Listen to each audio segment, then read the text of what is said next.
ભાજપના ચાલતા ભ્રષ્ટાચારી તંત્રની એક બાદ એક પોલો ખુલીને સામે આવી રહી છે। ત્યારે ગુજરાતમાં હવે તો ભ્રષ્ટાચારે માઝા મૂકી છે। જ્યાં જુઓ ત્યાં ભ્રષ્ટાચાર। આ ભ્રષ્ટાચાર થાય છે કઈ રીતે? કોની રહેમ નજર હેઠળ આ ભ્રષ્ટાચાર જે છે તે દિવસે ને દિવસે વધી રહ્યો છે? ત્યારે સાફ છે કે વારંવાર આપણે નેતાઓ અને અધિકારીઓની મિલીભગતથી ભ્રષ્ટાચાર આચરાતો જોયો છે। અધિકારીઓને નેતાઓનો ડર નથી રહ્યો અને નેતાઓને પાર્ટી હાઈકમાન્ડનો ડર નથી રહ્યો। કોઈ પણ સામાન્ય માણસને જો પોતાનું કામ કઢાવવું હોય તો એ 100 વાર વિચાર કરે સાહેબ, કારણ કે ભ્રષ્ટાચારી અધિકારીઓ લાંચ માટે તૈયાર જ બેઠા હોય છે। કેમ આવા ભ્રષ્ટાચારી અધિકારીઓ પર કોઈ પણ કારસો કસવામાં નથી આવતો? હવે ફરી અમદાવાદમાં સાગઠિયા મળી આવ્યો છે। જી હા, એ જ રાજકોટ ગેમિંગ ઝોન વાળી ઘટના યાદ આવીને એવો જ એક કિસ્સો અમદાવાદમાંથી સામે આવ્યો છે। નમસ્કાર, હું અમરીન અને તમે જોઈ રહ્યા છો નિર્ભય ન્યૂઝ। રાજકોટ અગ્નિકાંડ, 27 નિર્દોષ લોકોના જીવ લેનાર ભ્રષ્ટાચારી અધિકારીઓ, જેમાં મનસુખ સાગઠિયાનું નામ મોખરે આવે છે। ત્યારે હવે બીજો એક સાગઠિયા પણ અમદાવાદમાંથી મળી આવ્યો। જી હા, આવા ભ્રષ્ટાચારી અધિકારીઓ ગુજરાતના અનેક ખૂણાઓમાંથી વારંવાર મળી આવે છે। તો હવે અમદાવાદમાં પણ સાગઠિયા મળી આવ્યો છે। પૂર્વ ઝોનના આસિસ્ટન્ટ ટીડીઓ 20 લાખની લાંચ લેતા પકડાયા છે। ઘરમાંથી 73 લાખ રોકડા મળી આવ્યા છે અને 4.5 લાખનું સોનું મળી આવ્યું છે। Assistant TDO Harshad Bhojak engineer Ashish પટેલની ઓફિસમાંથી રંગે હાથ પકડાયા છે।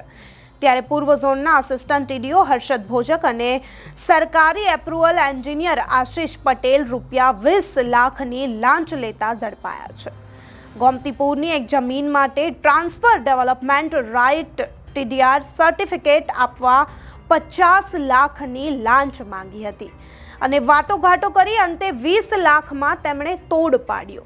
જમીન માલિકે એસીબીમાં ફરિયાદ કરતા આશીષ પટેલની આશ્રમ રોડ પર આવેલી ઓફિસમાં છટકું ગોઠવી દેવામાં આવ્યું હતું।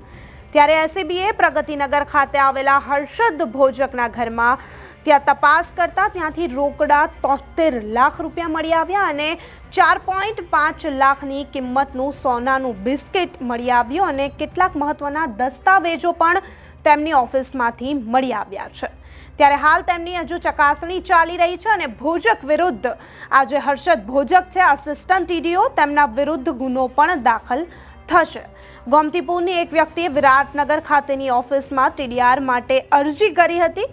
એન્જિનિયર આશીષ પટેલે તેમની મુલાકાત બાદ હર્ષદ ભોજક સાથે કરાવી હતી અને સર્ટિફિકેટ તેમજ વૈકલ્પિક વ્યવસ્થા માટે બંને 50 લાખ રૂપિયાની લાંચ માંગી હતી। આશીષ પટેલે ફરિયાદીને 20 લાખ આપવા આશ્રમ રોડ પર આવેલી તેમની અક્ષર સ્પેસ ઇન્ફ્રા નામની ઓફિસે બોલાવ્યા અને અહીં જે છે તેમનું છટકું ગોઠવાઈ ગયું હતું, કારણ કે એસીબીમાં પહેલાથી ફરિયાદ કરી દેવામાં આવી હતી અને એસીબીના પ્લાન મુજબ તેમની ત્યાં જે છે તે બધી તપાસ આગળની હાથ ધરવામાં આવી। તો જમીન ડેવલપ કરવા હાઈકોર્ટે મંજૂરી આપતા ફરિયાદીએ ટીડીઆર સર્ટિફિકેટ મેળવવા માટે અરજી કરી હતી અને આખો ખેલ જે છે તે શરૂ થયો હતો। ગોમતીપુરમાં એક વ્યક્તિની વડીલોપાર્જિત જમીન આવેલી હતી, તેના પર તેણે દુકાનો અને મકાનો બનાવી ભાડે આપ્યા હતા। જોકે મ્યુનિસિપાલિટીએ 4 વર્ષ પહેલા તમામ દુકાન અને મકાન જે છે તે તોડી પાડ્યા હતા અને એ પછી જમીન માટે મૂળ માલિક અને ભાડુઆતોએ કાનૂની પ્રક્રિયા જે છે તે શરૂ કરી હતી।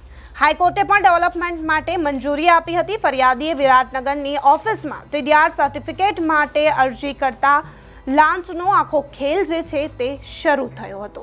સરકારી એન્જિનિયરે પ્લાન પાસ કરવાનો હતો અને ટીડીઆર સર્ટિફિકેટ માટે હાટડી ખોલી રાખી હતી। અરજદારને બોલાવી ભાવતાલ પણ ત્યાં થતો હતો। પ્લાન પાસ કરાવવા અને ટીડીઆર સર્ટિફિકેટ આપવા હર્ષદ ભોજકના મળતિયા કહેવાતા એવા એન્જિનિયર આશીષ પટેલે રીતસર હાટકી ખોલી રાખી હતી। વિરાટનગર ઓફિસમાં આ બંને કામ માટે આવતા કોઈ પણ અરજદારને આશીષ પટેલની ઓફિસે મોકલવામાં આવતા હતા અને કામ મુજબ આશીષ પટેલ લાંચના પૈસા પણ નક્કી કરતા હતા। તે પણ આખું કૌભાંડ જે છે તે અત્યારે બહાર આવ્યું છે। ત્યારે અહીં સૌથી મોટો સવાલ એ થાય છે કે આ અધિકારીઓ જે છે તે કોની રહેમ નજર હેઠળ દિવસે ને દિવસે બેફામ બન્યા છે? અધિકારીઓને કેમ નેતાઓનો પણ ડર નથી? ત્યારે આવા અધિકારીઓ જે ભ્રષ્ટાચાર આચરી રહ્યા છે અને દિવસે ને દિવસે ભ્રષ્ટાચાર જે છે તે અત્યારે ગુજરાતમાં પણ ચરમસીમાએ પહોંચ્યો છે, તો આવા ભ્રષ્ટાચારી અધિકારીઓ અને ભ્રષ્ટાચારી નેતાઓ વિશે તમારું શું માનવું છે તેમને કમેન્ટ કરી ચોક્કસથી જણાવજો તથા અમારી ચેનલ નિર્ભય ન્યૂઝને લાઇક, શેર અને સબસ્ક્રાઇબ કરવાનું ભૂલશો નહીં. આભાર.